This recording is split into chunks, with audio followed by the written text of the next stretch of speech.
বিসমিল্লাহির রহমানির রহিম। সুপ্রিয় দর্শক, আসসালামু আলাইকুম। আমি আজকে যে রেসিপিটা শেয়ার করব সেটা হচ্ছে রসুন দিয়ে গরুর মাংস রান্না করব। অনেক মজার একটা রেসিপি এটা, আর অনেক সহজ রেসিপিতে রান্না করা যায়। আমরা যারা এভাবে খেয়েছি তারা জানি অনেক মজা, আর যারা এভাবে রান্না করেনি কোনো দিন তাদের জন্য আমার আজকে রেসিপি। আর সেই সাথে যারা নতুন রাঁধুনি আপুরা আছেন তাদেরও অনেক কাজে দেবে। রান্নাটা কিন্তু অনেক সহজ আর মজার। তো আমি চলে যাচ্ছি মূল রেসিপিতে।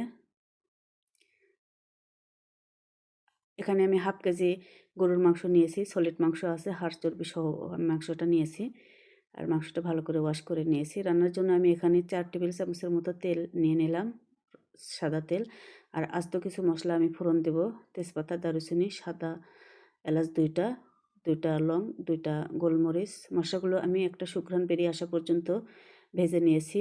আর এই পর্যায়ে দিয়ে দিচ্ছি গরুর মাংসগুলো আমি এই আস্ত মশলায় কিছুক্ষণ কষিয়ে নেব, এরকম লোক আসা পর্যন্ত, যেটা ভিডিওতে দেখতে পাচ্ছেন। আর এর পর্যায়ে আমি পেঁয়াজ আর মশলা অ্যাড করে দেব। হাফ কাপ পেঁয়াজ, 1 টেবিল চামচ মরিচের গুঁড়া, লবণ দিলাম স্বাদ মতো, গরম মশলার গুঁড়া, ধনিয়া জিরার গুঁড়া আমি হাফ চামচ করে নিয়েছি, হলুদ নিয়েছি 1 চা চামচ, আর 1.5 চা চামচ আদা রসুনের পেস্ট দিচ্ছি। আমার মাংসের পরিমাণ কম, সব মশলা আমি অল্প অল্প করে নিয়েছি। আর রান্নার ক্ষেত্রে মশলার ইউজটা কিন্তু ইম্পর্ট্যান্ট। বেশি মশলা হলে যেমন খেতে ভালো লাগবে না, আবার কম হলেও কিন্তু স্বাদের অনেক পরিবর্তন ঘটবে, ভালো লাগবে না। তো মাংসের পরিমাণ বুঝে মশলা অ্যাড করতে হবে। আমি কিছুক্ষণ ঢাকনা দিয়ে রান্না করে নিলাম, দেখতে পাচ্ছেন।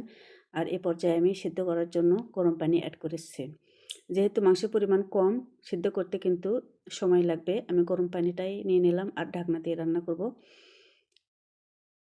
25 থেকে 30 মিনিট পর্যন্ত।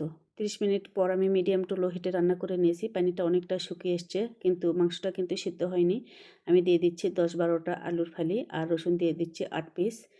এখানে আলুটা স্কিপ করা যায়, আর আমার গরুর মাংসের সাথে আলু খেতে একটু ভালো লাগে, তাই আমি আলুটা দিয়ে দিলাম। আর দিয়ে দিচ্ছি 5-6টা কাঁচামরিচ। আবারও আমি গরম পানি অ্যাড করে দিলাম মাংসটা ভালো করে সিদ্ধ করার জন্য। মোট কথা, ভালো করে মাংসটা সিদ্ধ করতে হবে। আর আমি আবারও ফিরলাম 20 থেকে 25 মিনিট পর। রান্নার পানি অনেকটা শুকিয়ে এসছে। এবার আমি চেক করে নেব রসুন আর মাংসগুলো ভালো করে সিদ্ধ হয়েছে কিনা। রসুনটা আমার পারফেক্টভাবে সিদ্ধ হয়েছে, মাংসটাও আমার সিদ্ধ হয়ে এসছে, দেখতেই পাচ্ছেন। আর ঝোলটা আমি এরকমই রাখবো। রান্না শেষে আমি 1 মুঠো পেঁয়াজের বেরেস্তা ছড়িয়ে দিচ্ছি, দিয়ে ঢাকনা দিয়ে দমে রাখবো 5 মিনিট। 5 মিনিট পর আমি ফিরলাম। দর্শক, আমার রান্না একেবারে পরিবেশের জন্য রেডি। দেখতেই পাচ্ছেন, কালারটা কিন্তু মাশাআল্লাহ এসেছে। খেতেও কিন্তু অসাধারণ হয়েছিল সাদা ভাতের সাথে।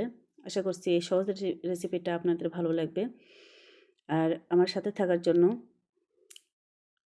চ্যানেলটা সাবস্ক্রাইব করে রাখতে পারেন, এরকম সহজ সহজ রেসিপি পাওয়ার জন্য। যারা ফেসবুক পেজ থেকে দেখছেন তারাও প্লিজ পেজটি ফলো করে নেবেন।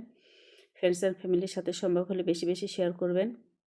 এতক্ষণ আমার রেসিপিটি দেখার জন্য সবাইকে অনেক অনেক ধন্যবাদ জানাচ্ছি, আর আগামী রেসিপি দেখার আমন্ত্রণ জানাচ্ছি সেই সাথে। সেই পর্যন্ত সবাই অনেক অনেক ভালো থাকুন। আল্লাহ হাফেজ।